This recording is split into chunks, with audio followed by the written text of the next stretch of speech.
Buenas a todos. En la clase de hoy vamos a explicar el tema 3 y el tema 4. El tema 3 es la continuación al mendelismo básico que hemos visto hasta hoy. ¿De acuerdo? Entonces, vamos a empezar hablando del modelo multifactorial. Y para ello vamos a ver un ejemplo de una enfermedad que es la displasia de cadera en perros. Si nos fijamos en estas dos radiografías que tenéis, esta de la izquierda es una ecografía de un perro que tiene una articulación de la cadera correcta. La cabeza del fémur entra perfectamente en la cadera. ¿Lo veis aquí? Sin embargo, en este perro con displasia, veis que la entrada de la cabeza del fémur a la articulación es peor, ¿vale? Esto es un perro con displasia. Bien, ¿por qué os pongo este ejemplo de esta enfermedad? Porque esto es una enfermedad multifactorial. Quiere decir que esta enfermedad está determinada tanto por factores ambientales como por factores genéticos. Vamos a ver la siguiente diapositiva. Si nos fijamos aquí en esta tabla lo que estamos viendo es qué ocurre cuando se cruza una hembra de características para displasia excelente, es decir, que no tiene nada de displasia, bueno, regular o displásico, con un macho o con machos que son excelentes, buenos, regulares o displásicos. Entonces, si os fijáis, cuando uno cruza un perro excelente con otro excelente, ¿vale? Es decir, que no tienen displasia, nacen un 3,5% de perros con displasia. Es decir, que cruzar un perro de genética excelente con otro de genética excelente no me asegura tener descendencia en la que no vayan a aparecer perros displásicos. Pero si os dais cuenta, el porcentaje de perros displásicos es muy pequeño, 3,5. Si nos vamos al otro extremo, cuando cruzo un perro displásico con otro perro displásico, ¿vale? Y tengo esta parte de aquí, si os fijáis en el porcentaje de perros displásicos que nacen, es mucho mayor, es el 36,2. Es decir, la genética influye. ¿Por qué? Porque si cruzo displásico con displásico, el número de hijos con displasia es del 36,2. ¿Vale? La genética está influyendo. Porque si aquí cruzo un excelente con un excelente, el porcentaje de displásicos es muy pequeño. Ahora bien, ¿hay más factores aparte de la genética? Sí. ¿Por qué? Porque si solo fuera genética y yo cruzo un excelente con un excelente, tendrían que salir todos perros normales, ¿vale? Como este aquí, sin displasia. Pero cuando cruzo excelente con excelente me nace algunos con displasia, poquitos, pero algunos. Por tanto, esto es una enfermedad multifactorial. Es decir, una enfermedad multifactorial es aquella que depende de factores ambientales y de factores genéticos, ¿vale? Entonces, ¿qué factores ambientales juegan un papel en la displasia de cadera? Pues en primer lugar, el alimento, ¿vale? Cantidad y calidad. ¿Por qué? Porque se ha visto que una sobrealimentación favorece la displasia de cadera. Y luego el ejercicio. ¿Por qué? Porque el excesivo ejercicio físico también va a favorecer la displasia. Entonces, factores ambientales que favorecen la displasia, el alimento y el ejercicio físico intenso. Y luego aparte la genética, por eso es una enfermedad multifactorial. Por tanto, en el modelo multifactorial que estamos viendo, hay la acción de varios genes y del medio ambiente, ¿vale? El ambiente en el que está el animal, entendiendo por ambiente tanto el alimento como el ejercicio físico. Como normalmente en estos caracteres, ¿vale? En esta enfermedad no es un solo gen el que influye, hablamos de que es una enfermedad poligénica, es decir, varios genes están interfiriendo en esta enfermedad. Y luego la acción del ambiente, ¿vale? Hemos dicho que era sobre todo el alimento y el ejercicio físico. En este cuadro resumo las diferentes formas de determinación genética que hemos visto de los caracteres. Es decir, en primer lugar, los caracteres que son monogénicos. ¿Monogénicos qué significa? Un gen, un efecto. Es decir, este gen de aquí controla este carácter de aquí. Otro gen controla otro carácter. Otro gen, otro carácter, ¿vale? Pero siempre un gen, un carácter. ¿Vale? Por ejemplo, los guisantes. Guisantes verdes, amarillos, lisos o rugosos. Luego vimos en la clase anterior que estaba el concepto que se llamaba pleiotropía. Y por tanto, tenemos un carácter o un gen que es un gen pleiotrópico. ¿Qué era esto? Un gen controla varios efectos. Esto lo vimos en los caballos, que hablábamos de un gen que era, si os acordáis, el gen overo. El gen overo interfería en la capa del caballo y además interfería en el desarrollo del sistema digestivo. Por tanto, un gen pleiotrópico es un gen que afecta simultáneamente a varios caracteres. En este caso, un gen, 4 caracteres. Luego tenemos los caracteres que son poligénicos, ¿vale? Como el que hemos visto en la displasia de cadera. Esto quiere decir que hay varios genes que influyen sobre un único carácter. Esto es uno poligénico. Y luego tenemos una mezcla que son pleiotrópicos y poligénicos, es decir, tengo un gen aquí que está influyendo en varios caracteres. Pero luego tengo otro gen que influye también en varios caracteres. Y por ejemplo, aquí tengo este carácter que está determinado por este gen y por este otro, ¿vale? Por tanto, es poligénico porque varios genes afectan a un carácter y a su vez es pleiotrópico. ¿Por qué? Porque un gen controla varios caracteres, ¿vale? Es decir, poligénico, un carácter controlado por varios genes. Pleiotrópico, un gen controla varios caracteres. Fenocopia. ¿Qué es el concepto de fenocopia? Para explicar la fenocopia, antes os voy a explicar qué es la manosidosis. La manosidosis es un trastorno, una enfermedad que afecta a los lisosomas, ¿vale?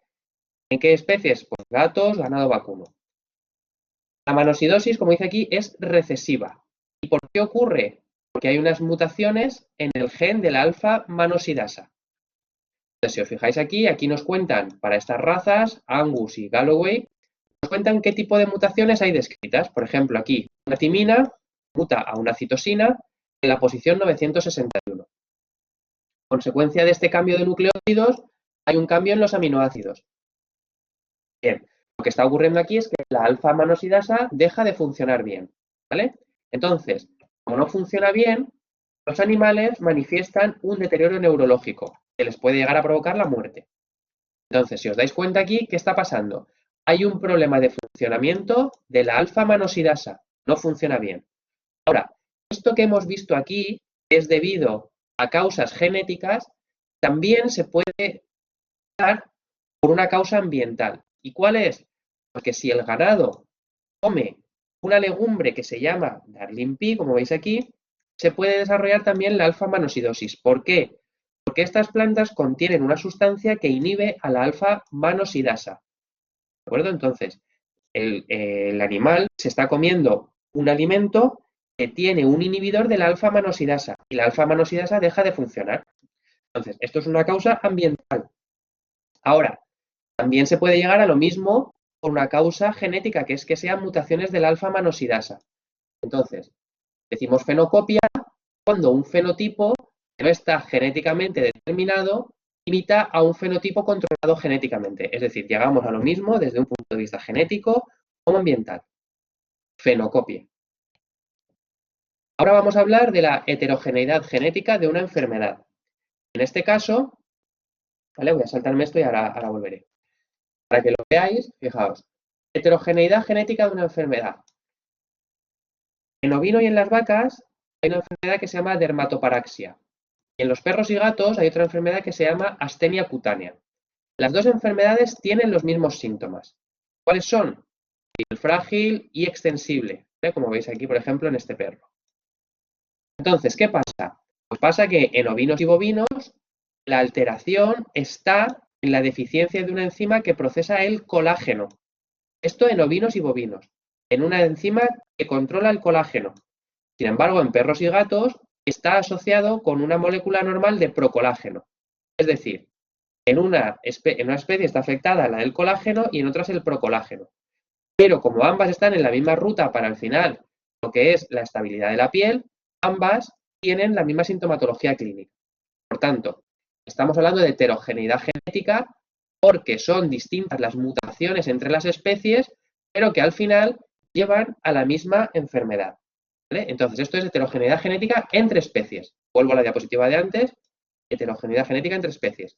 Y ahora vamos a ver la heterogeneidad genética dentro de la misma especie. En este caso, os contamos aquí en las vacas.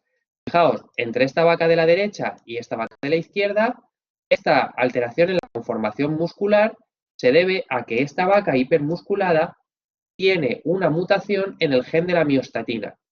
El gen de la miostatina lo que hace es producir una proteína, que es la miostatina, que va a frenar el desarrollo muscular. Por tanto, si yo tengo animales en los que tienen una mutación en la miostatina y esta no funciona correctamente, ¿vale? Si no funciona bien la miostatina, tengo este fenotipo de hiperdesarrollo muscular. ¿Por qué hablamos de heterogeneidad genética? Porque si os fijáis aquí hay 4, al menos estas son las que muestran aquí, hay más, pero os muestran 4 mutaciones de la miostatina que llevan a que la miostatina no funcione bien. Por ejemplo, mutación en la posición 610, citosina por timina. Mutación en la 676, guanina por timina. O delección de esta zona, de la 821 a la 831. O en la 938, cambio de guanina por adenina. Es decir, todas estas mutaciones llevan a que no funcione bien la miostatina y tengamos animales hipermusculados. Por tanto, hablamos de heterogeneidad genética porque hay heterogeneidad entre las diversas mutaciones. Es decir, hay muchas mutaciones que llevan al defecto de la miostatina. Heterogeneidad genética. Y ahora vamos a hablar de la herencia citoplasmática. ¿Qué es la herencia citoplasmática? Pues la herencia citoplasmática lo que nos dice es que no todo el material genético se ubica en el núcleo de una célula. Es decir, hasta ahora hemos estudiado los genes que se encuentran en los cromosomas y los cromosomas están dentro del núcleo de la célula. Ahora bien, hay otros orgánulos celulares que tienen ADN y son las mitocondrias. ¿Vale? Mitocondrias que heredamos vía materna. Por tanto, si hay una enfermedad mitocondrial, solo se puede heredar vía materna. El padre no nos transmite nunca una enfermedad mitocondrial, porque todas nuestras mitocondrias las hemos heredado de nuestra madre. Por último, hablamos de un concepto que es la impronta genómica. Lo que nos viene a decir es que existe expresión diferencial del material genético según se herede de la madre o del padre. Y nos ponen aquí un ejemplo, el síndrome de Prader-Willi y el síndrome de Angelman. Fijaos, si esto que tenemos aquí representado es un par de cromosomas 15 normal, el paterno a la izquierda y el materno a la derecha, ¿qué pasa si se pierde un trozo aquí del 15 paterno o un trozo del 15 materno? ¿Será lo mismo? ¿Dará igual a la misma enfermedad? La respuesta es que no. Os fijáis, si perdemos este trozo del 15 materno, tendremos el síndrome de Prader-Willi, que tiene esta sintomatología. Si perdemos este trozo del 15 materno, tendremos el síndrome de Angelman, que tiene esta otra sintomatología.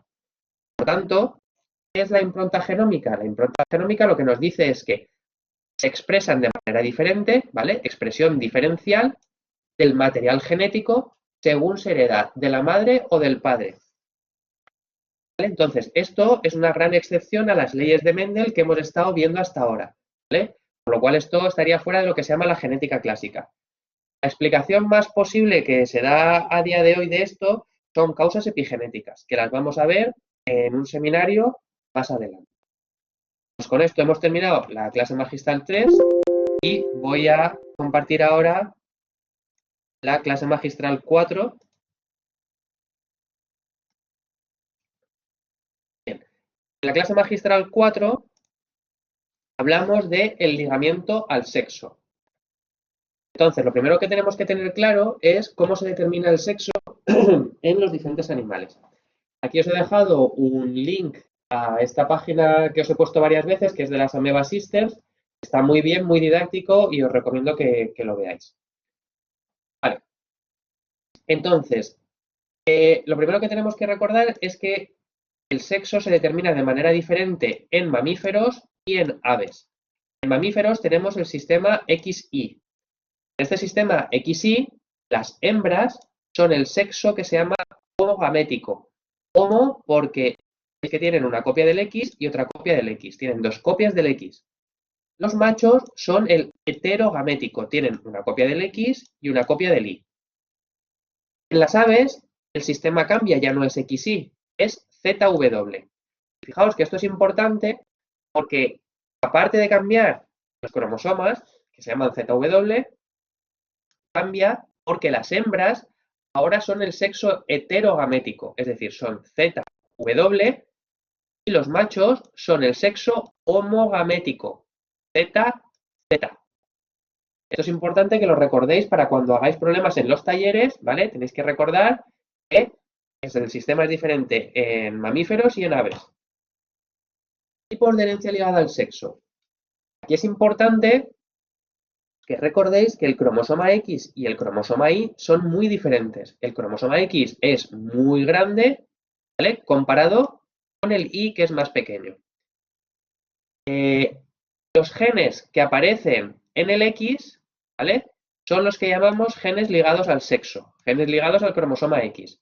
Los que están en el Y son genes que se llaman holandricos. Muy importante, los cromosomas que no son sexuales son los que se llaman autosomas. Autosomas. Tenéis que recordar que los autosomas durante la meiosis pueden hacer entrecruzamiento, ¿vale? Crossing over y intercambiar regiones entre ellos.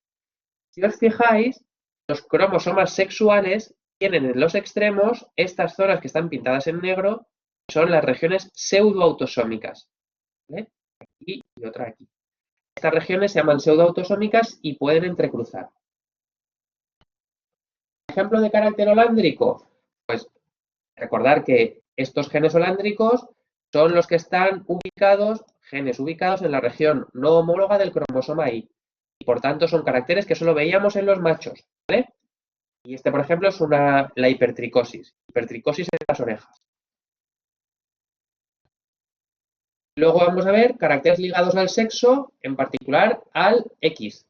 Y vamos a hablar, por poner un ejemplo, de la hemofilia.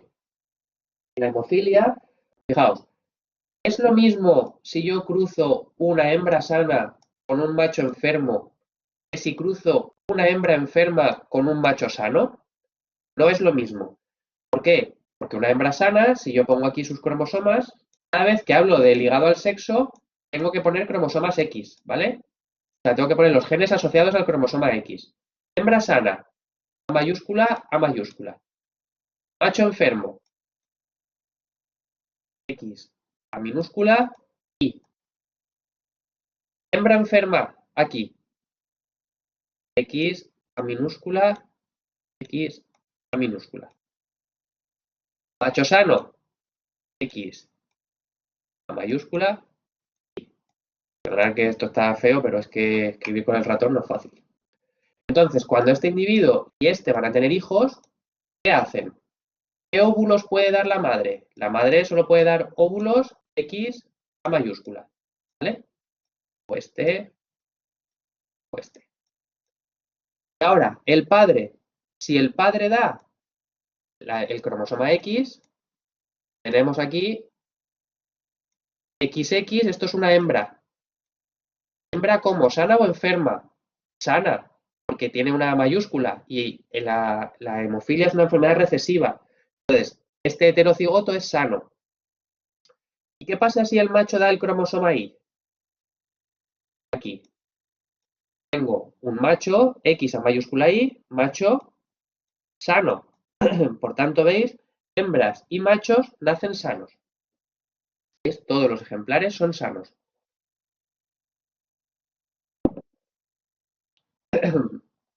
Este otro cruce, fijaos, la hembra, ¿qué ovocitos puede dar?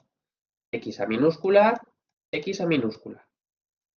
¿Y el macho? Pues si da una X a mayúscula, ahora lo que tienes aquí son hembras, estos son hembras, ¿vale? Hembras sanas.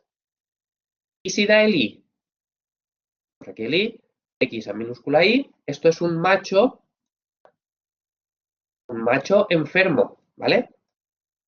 Entonces, si os dais cuenta, en el primer cruce salían todos ejemplares sanos, y en el segundo cruce, hembras sanas, machos enfermos.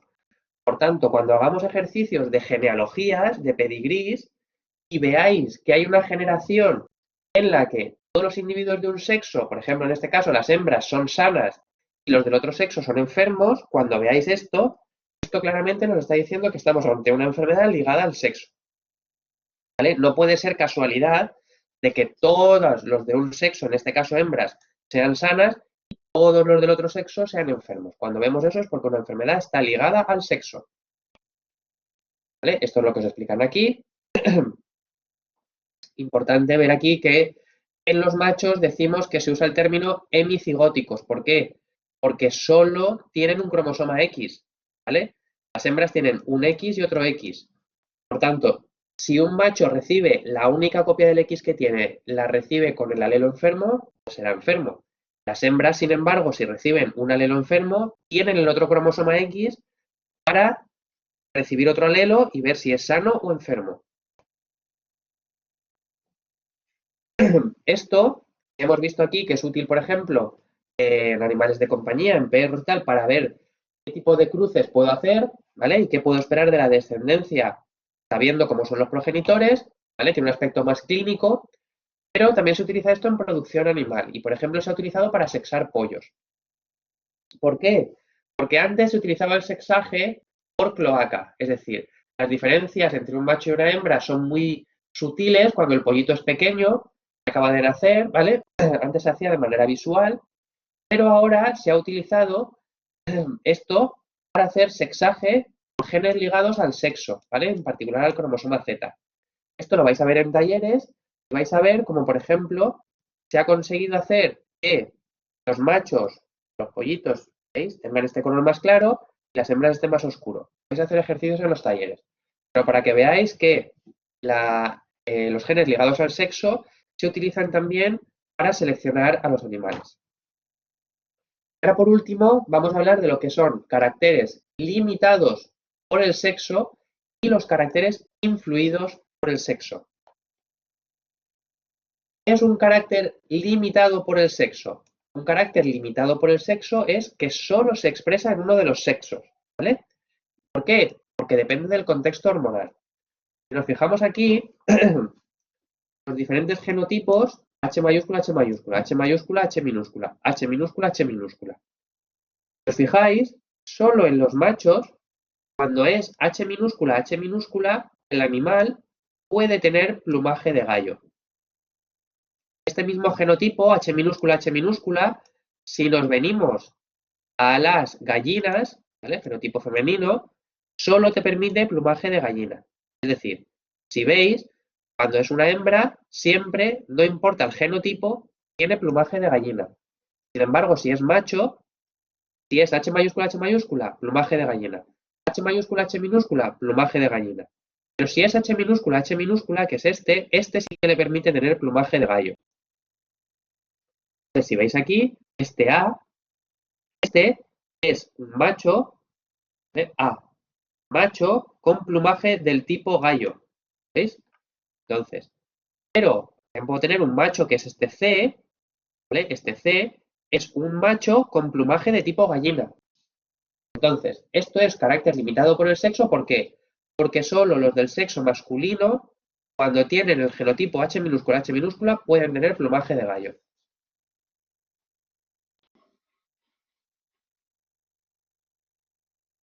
Y ya pasamos a la última diapositiva, en la que hablamos de caracteres influidos por el sexo. Los caracteres influidos por el sexo, dice aquí, influido, son caracteres que aparecen en ambos sexos, pero se expresan más en uno que en el otro. ¿Y por qué? Porque dependen también del contexto hormonal. Por ejemplo, la cornamenta en algunas razas de ovejas. Fijaos, el genotipo A mayúscula, en los machos, ¿vale? Fenotipo masculino, en los machos, ¿qué hace? Que haya cuernos. En las hembras, ¿qué hace? Que haya cuernos. Genotipo heterocigoto. En los machos hace que haya cuernos, pero en las hembras hace que no haya cuernos. Por tanto, ¿qué estáis viendo aquí? Estáis viendo que tanto machos como hembras pueden tener cuernos, ¿vale? Por tanto, ya no es limitado por el sexo, porque ambos sexos pueden tenerlo. Pero, ¿dónde es más frecuente tener cuernos? En los machos, en las hembras, porque en los machos, tanto el genotipo A mayúscula como A minúscula, estos dos, tienen cuernos, mientras que las hembras, solo el A mayúscula, tiene cuernos. ¿De acuerdo? Es decir, en el influido por el sexo, Los dos sexos pueden manifestar el carácter, pero es más abundante en un sexo que en el otro. Lo mismo tenéis aquí en esta última diapositiva que os dejo. Si seguís los cruces que están ocurriendo aquí y llegáis aquí abajo, ¿vale? Veréis que 3/4 aquí de estos machos tienen barba, pero solo 1/4 de las hembras tienen barba. Es decir, machos y hembras tienen barba, pero no afecta en las mismas proporciones a los dos sexos, ¿vale? Hay más en los machos que en las hembras. Por tanto, esto es un carácter influido por el sexo. Esta era la última diapositiva. Espero que os haya servido. Si tenéis cualquier duda, pues bueno, lo vemos en clase o me pedís una tutoría. Bueno, espero que os vaya todo bien. Voy a dejar ya de grabar, ¿vale? Y de compartir pantalla.